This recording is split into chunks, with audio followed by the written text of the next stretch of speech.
For my final project for Theological Grounding and Development of the Virtual Church, I'm putting together a roughly 20-minute presentation that's going to involve a couple of factors,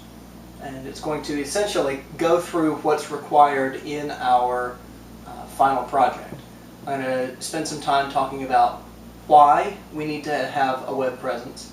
talk about the theological and biblical groundings of that web presence, and talk about what kind of content needs to be on our website, which is the cornerstone of our web presence, and also talk about effective and faithful social media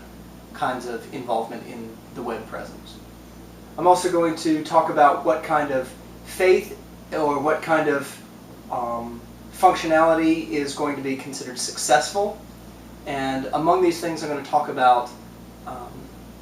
how people are already there and how we as a church have committed ourselves to going where people are and being an accepting church, even of people who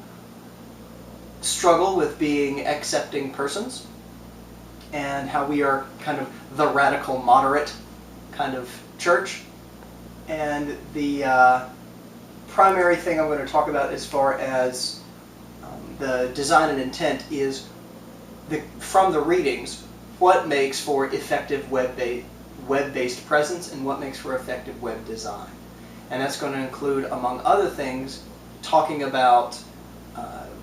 how we arrange the space, impacts of the visual, integrating the virtual world into the physical world and creating kind of a hybrid model for ministry, and integrating visual aspects and online media into our worship service whenever possible, and taking our